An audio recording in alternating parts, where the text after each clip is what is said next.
Welcome to my short video on revision and exam guidance for the performance management exam. My top tips to get you through. Let's now talk about the PM mountain, shall we? So it is a real challenge. I build the fear up front. You do need to realise that the PM mountain is a mountain. There's lots to cover and you have to be able to do all of it, okay? All of it. There's no question spotting. Approach for students, I think, is to have a game plan. You've got a bet to win. You've got to learn theory. You've got to watch out for distractors, and you've got to use that practice platform.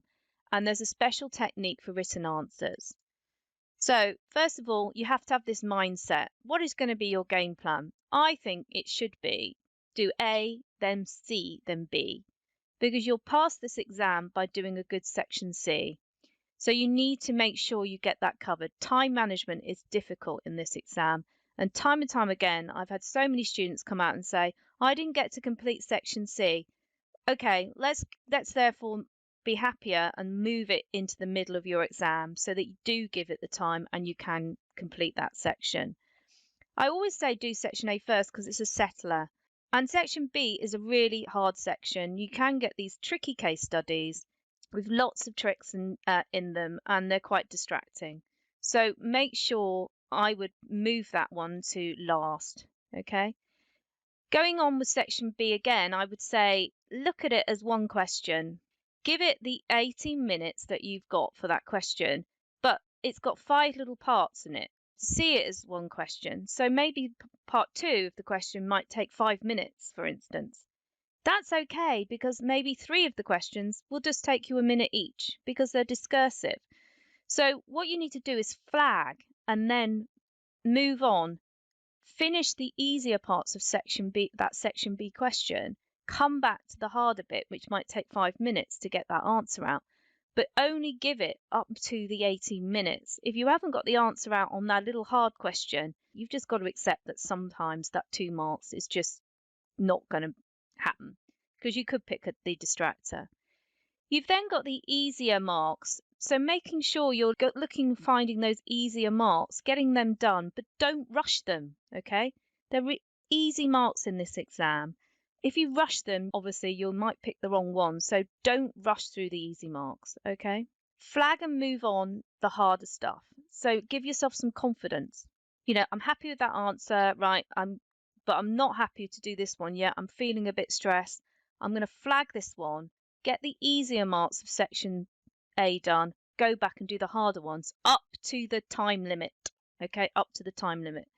So that way you've banked those easy marks. If you know that you've got it right, you feel so much more confident.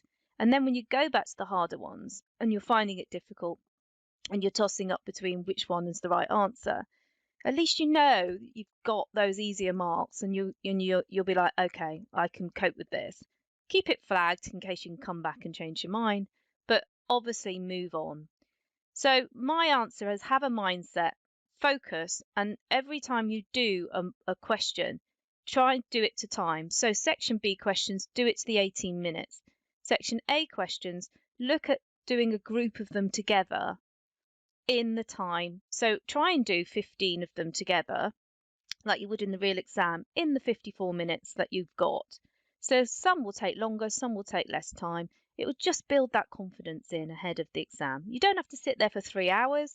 You will need to do a mock, but you just need to make sure that you, when you do questions, maybe do 2 section C questions back to back so you feel that pain of doing 2 different types of questions. So it's all about that mindset and having the confidence, okay, in the exam. The other one I say is bet to win. Look, there is no choice in this exam. You have to do the ones that you're given, the variant you're given. So what you need to do is think, right, I don't like this topic. Well, bet it's going to come up. Sorry, because bound to.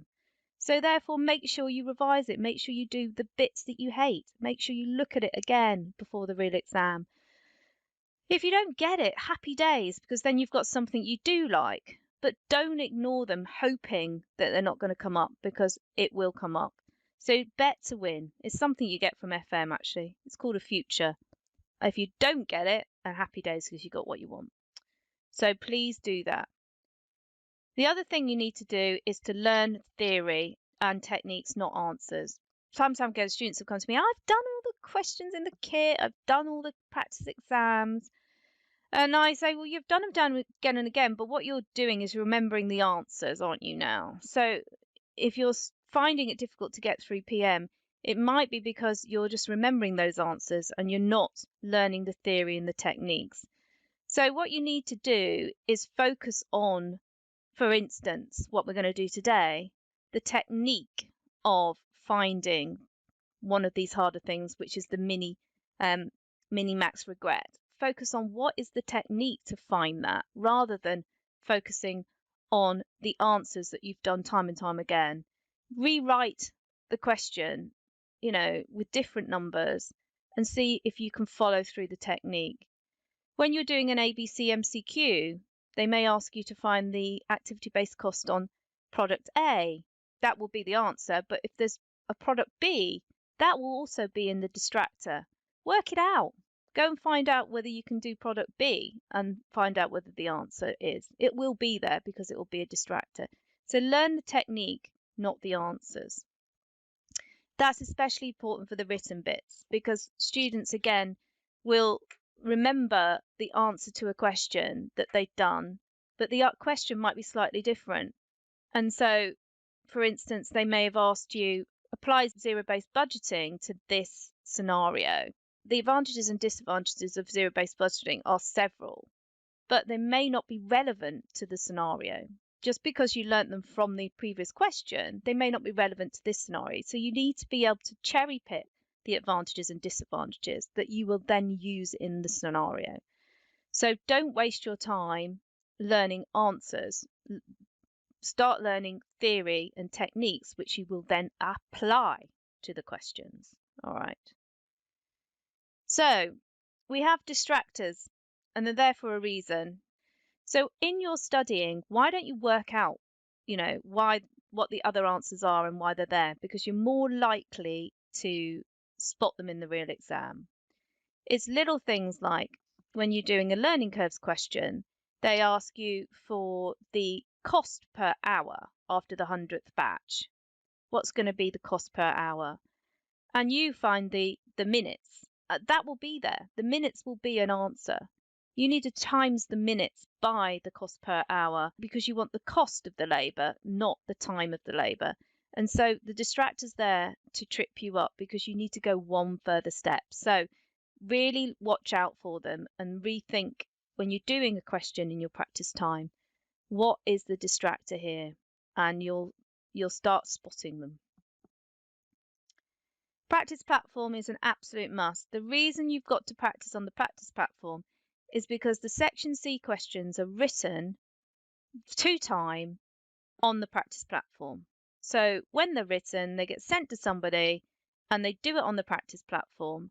And you obviously are quicker if you're using a spreadsheet when you're doing a calculation question, because you can copy and paste formulas, you can do totals very quickly. Adding up a total of numbers in your calculator takes a long time. Doing a sum function on the practice platform is literally a couple of seconds. So you must practice to that time, because therefore the reason it might be taking you a longer time to do the section C questions is you're trying to do it on pen and paper still. Stop it. Focus on doing it in the practice platform, and then you'll also focus on the technique that's required. Yes, we will see formulas when we're marking, but you do need to label things. Let's say you're trying to do a break-even point. Make sure you put the fixed cost in a cell and you label it. Make sure you put the contribution per unit in a cell and label it. And then when you do the break-even point, you put the formula in which references the fixed costs divided by the contribution per unit. So therefore, I know you know how to calculate break-even point. And if you've put the numbers in those cells wrong, then they become follow-through marks. So focus on that sort of technique, labeling things. Do not write it out. Do not write out the fixed cost is 6,000 divided by the contribution per unit of 1.2 or whatever. That's a waste of time. I can see that by the way you've done it in your cell. So really get practiced at that sort of thing. Written questions, final point. This is really important. You will not get a mark anymore. Really, you've got to have fully explained points. They're phasing out the half mark, and so you need to be fully explaining your points. You always need to think because and why. You've got to think like a child is asking you, why is that? Because? What? I don't understand. Explain it to me. Do not state. So, for instance, what is an advantage of incremental budgeting? Most students will just state it, but they won't explain it. So yes, it's quick. That is an advantage. You won't get a mark for that. Make sure you write a full sentence. So the full sentence would be, it's because you take the reliable figures from last year and then apply an inflation uplift. That's because it's quick. They're readily available, and therefore you can apply inflation uplift, take off some one-offs, and therefore it's quick. The other one would be, it's easy. Well, okay, but why is it easy? Well, because a non-financial person can understand the process of taking a figure and applying an inflation rate. That's why it's easy. Okay, so do not just put it's quick and easy and expect that you're going to get the marks. So it's always explain it, and if there's a scenario, always relate it to the scenario.